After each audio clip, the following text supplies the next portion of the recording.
কিছুদিন অপেক্ষা করুন, টালিকেও দেখাবে। টালা দিয়ে শুরু হয়েছে, টালিতে গিয়ে শেষ হবে। ওসি তিনি অ্যারেস্ট হয়েছে, এবং কি জন্য অ্যারেস্ট করা হয়েছে? তথ্য প্রমাণ লোপাট করার অভিযোগ। যেমন তেমন বিষয় নেই, পুলিশের কাজ হচ্ছে তথ্য প্রমাণ জোগাড় করে অপরাধীকে জাস্টিস দেয়া, মানে অপরাধীকে জাস্টিসের কাছে নিয়ে যাওয়া, ন্যায়ের দিকে নিয়ে যাওয়া, তাকে শাস্তি দিয়ে। কিন্তু এখানে পুলিশ মানে যে রক্ষাকর্তা সেই হচ্ছে নষ্ট করছে, যে রক্ষক সেই ভক্ষক। পুলিশই তথ্য প্রমাণ লোপাট করেছে। এবার ভাবুন, কোনো একজন আইসির পক্ষে বা ওসির পক্ষে এত বড় সিদ্ধান্ত নেওয়া কি সম্ভব যে আমি তথ্য প্রমাণ লোপাট করব? যুক্তি বলছে সম্ভব নয়, রিয়ালিটিতে সম্ভব না। এর মাথার উপরে কেউ আছে, যুক্তি বুদ্ধি চলেছে, সেটা আমরা বারবার বলছি।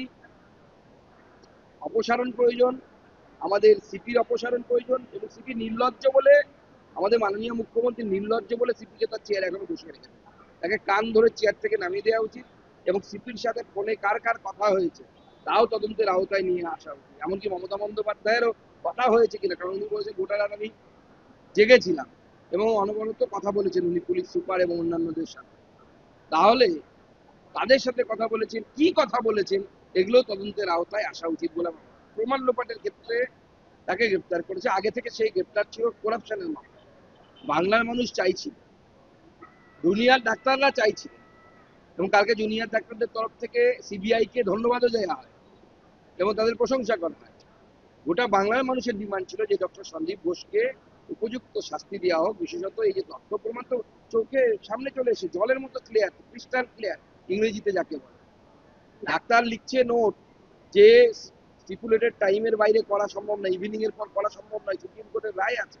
সেখানে তালা থানার ওসি সে আলাদা করে চিঠি লিখছে, স্পেশাল সার্কামস্ট্যান্সেস এগুলো করে দিন, চাপ দেওয়া হচ্ছে করার জন্য।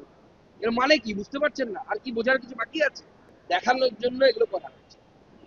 ওই স্লোগান উঠেছে না, সাদা চুল কালো কোট, আরো কিসব বলছে, ছোট লোক কিসব করছে। তো যার সম্বন্ধে বলছে তার বুদ্ধিতে এগুলো হচ্ছে। সাদা চুল কালো কোট, একজনের নাম করে বলা হচ্ছে সেই বেটা ছোট লোক, সেই ছোট লোকের কথা তো এগুলো হচ্ছে। কোনো সমাধান সূত্র আছে মানে ডাক্তার এবং এই যে স্টেলমেট তো ভেরি, আমার মনে হয় খুব ইজি। মাননীয় মুখ্যমন্ত্রীর উচিত ছিল গতকাল ওখানে যখন আপনি গেলেন, ডাক্তারবাবুরা 5খানা দাবি দিতে হচ্ছে, তার মধ্যে একটা দাবি আপনি সিপিকে সরানোর মতো দাবি আপনি মেনে নিতে পারছেন না কেন?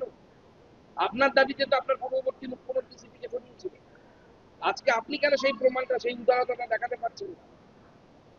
সেই উদারতাটা কেন নেই আপনার মধ্যে? এত ন্যারো মাইন্ডেড কেন?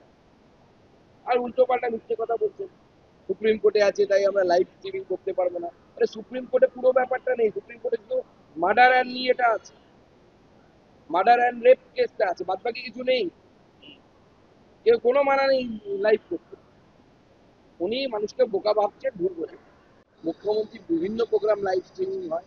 মুখ্যমন্ত্রীর সমস্যা একটাই, তিনি হচ্ছেন মেগালোম্যানিয়াক নাস্তিসিস্ট, ইংরেজিতে এই শব্দগুলো আছে ওনার জন্য উপযুক্ত।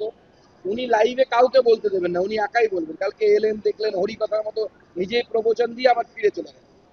আমি জানি না ডাক্তারবাবুদের সেই দাবি ছিল কিনা যে ওনারা প্রবচন শুনবেন। ওনারা চেয়েছিলেন আলোচনা হোক। মাননীয় মুখ্যমন্ত্রী লাইভে অন্য কাউকে বলতে দেবেন না। এমনকি যে প্রশাসনিক বৈঠকগুলো হয় দেখবেন তাতে লাইভ হয়, তাদের কেউ বেশি কিছু বললে পরে সেখানে ধমকে তাকে বন্ধ করে দেয়। কারণ মাননীয় মুখ্যমন্ত্রী অন্য মত, অন্য কথা, অন্য চিন্তা ভাবনা কোনোটাই অ্যাকসেপ্ট করেন না। কোনো ধরনের গণতান্ত্রিক মূল্যবোধ মাননীয় মুখ্যমন্ত্রীর মধ্যে 0.001%। আমরা এই আন্দোলনের সাথে নেই, মানে সাথে আছি কিন্তু মধ্যে নেই। আমরা তো এই আন্দোলনের ভেতরে নেই। আমরা বাইরে থেকে বলেছি আপনাদের আন্দোলনকে আমরা সহযোগিতা করবো, সাপোর্ট করবো যদি আপনারা চান।